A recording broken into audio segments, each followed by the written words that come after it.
This story comes from a security guard named Liv, who worked at a hotel near a famous scenic spot in China. A few years ago, they hosted a Japanese tour group. Most of the tourists were elderly, around 70 years old. But there were 4 men who stood out. They were extremely excited, almost manic. They knew the local terrain better than the tour guides. It turned out they were veterans. They had been stationed in this very village 40 years ago during the war. One night, around 8:30 p.m., Lee was on duty at the front desk. Most of the guests had already gone to sleep. Suddenly, the automatic glass doors slid open. A woman walked in from the darkness. She looked out of place, wearing old-fashioned rural clothes, and she was holding a baby wrapped in a thick cloth. Lee stood up and asked, "Can I help you?" The woman didn't look at him. She stared straight ahead and said in a cold voice, "I need to see Shimizu." Shimizu was the leader of those 4 veterans. Lee frowned and asked for her ID. He said, "You can't go upstairs without registration." The woman completely ignored him. She started walking towards the stairs.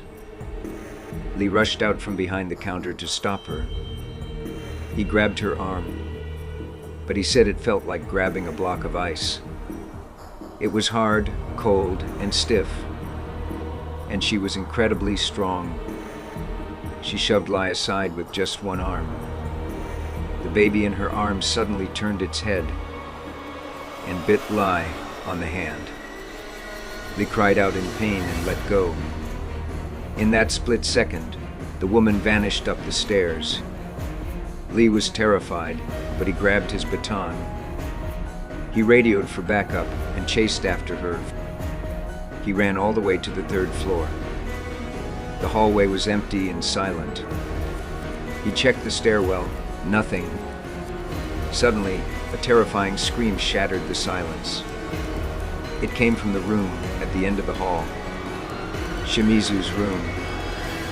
Then came the sound of shattering glass. Crash. Lee and his colleagues kicked the door open. The room was in chaos.